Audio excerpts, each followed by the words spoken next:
It hits you without warning.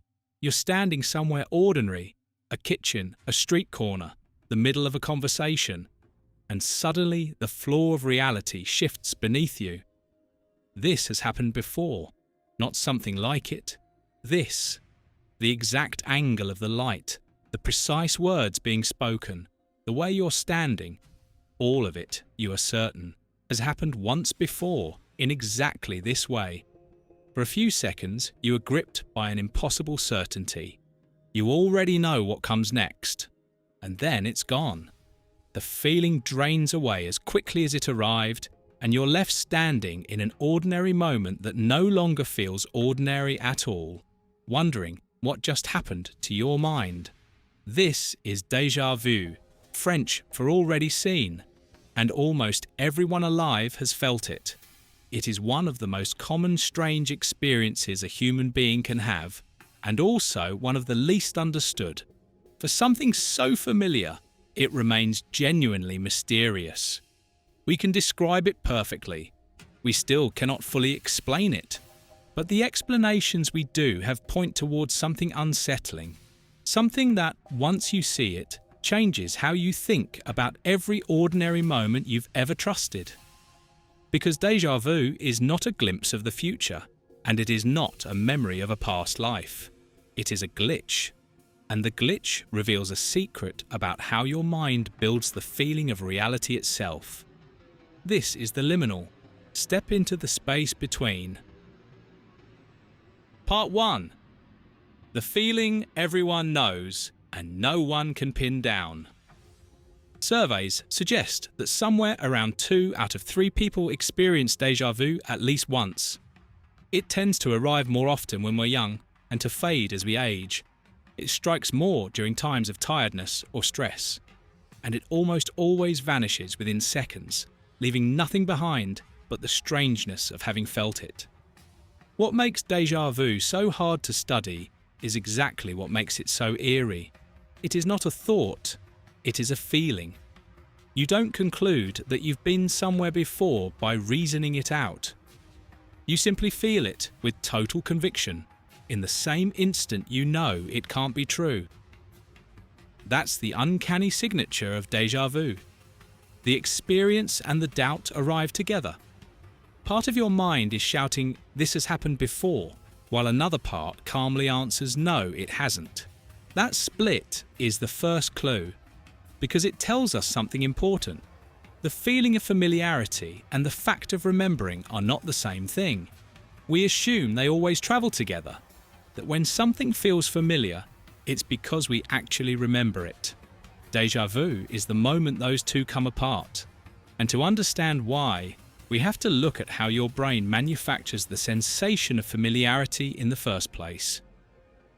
Part 2. The 2 systems behind every memory. Here is something most people never realize about their own minds.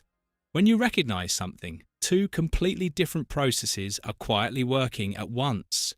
The first is recollection, the detailed retrieval of an actual memory.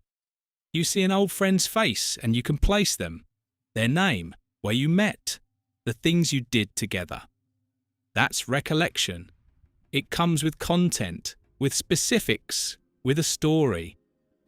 The second is familiarity, a much simpler, faster signal that just says, "I've encountered this before." No details, no story, just a warm flag of recognition. It's the feeling you get when you pass someone on the street and know you've seen them somewhere, even though you can't remember where. The familiarity fires, but the recollection doesn't follow. Normally, these 2 systems work together so smoothly you never notice they're separate. Something feels familiar, and an instant later, the memory arrives to explain why. The flag goes up, the file opens. The system is seamless. But what if the flag went up and there was no file? What if the brain produced the pure signal of familiarity, the raw feeling of "I've encountered this before," with no actual memory behind it at all? That is one of the leading explanations for déjà vu. Deep in the brain's temporal lobe, sit the regions responsible for that familiarity signal. The current thinking is that déjà vu is a brief misfire in this machinery. The familiarity system fires on its own, slapping its flag of "I know this" onto a present moment that you are, in fact, experiencing for the very first time. Your mind is flooded with the certainty of recognition, but there's nothing to recognize. So the present moment itself gets tagged as a memory, even as it's still happening. We have good reason to believe this is what's going on. In people with certain forms of temporal lobe epilepsy, intense déjà vu can occur right before a seizure, as electrical activity sweeps through exactly these regions. And in laboratories, researchers have been able to deliberately trigger déjà vu in healthy volunteers by exploiting the gap between familiarity and recollection, building a scene that feels structurally familiar even though the person has genuinely never seen it before. The feeling can be summoned. It is mechanical. It is, in the most literal sense, a glitch. Part 3. A familiarity that was never real. Sit with what that actually means, because it's stranger than it first appears. It means the overwhelming, total certainty you feel during déjà vu, that bone-deep sense of "I have absolutely been here before," is not evidence of anything. It is a sensation your brain generated on its own, the way it might generate a phantom smell or a ringing in the ears. The certainty is real. What it points to is not. And this should sound familiar because we met its twin in the last episode. In sleep paralysis, the brain generates the pure feeling of a presence. Someone is here, with nothing actually in the room, and then builds a shadow figure to explain the feeling. Déjà vu is the same trick performed on a different sense. The brain generates the pure feeling of familiarity. "I have been here," with no memory behind it, and then your conscious mind scrambles to explain the feeling, reaching for past lives, premonitions, fate. In both cases, the order is backwards from what we assume. We think the feeling comes from something real, but sometimes the feeling comes first, manufactured internally, and the mind invents the cause afterward to make sense of it. This is the quiet, profound thing déjà vu is trying to tell you. Familiarity is not a record of the past. It is a feeling the brain assigns, a tag it stamps onto experience, and like any tag, it can be stamped in the wrong place. Every time you feel that something is familiar, you are trusting a signal that just occasionally fires into empty air. Most of the time, it's accurate. But déjà vu is the proof that the feeling of "I know this" and the fact of actually knowing it are two separate things that usually, but not always, agree. Part 4. The glitch that runs both ways. If déjà vu is the brain wrongly stamping the familiar tag onto something new, you might wonder, can the opposite happen? Can the brain strip the familiar tag off of something you know perfectly well? It can. And it has a name. Jamais vu. Never seen. It is déjà vu's mirror image, and it may be even more unsettling.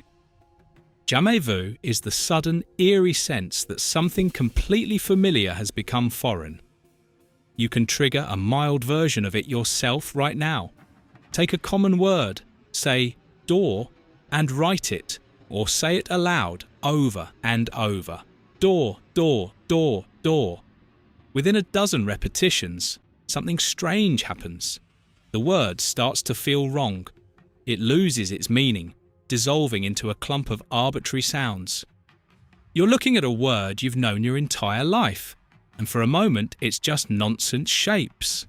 The familiarity tag has fallen off.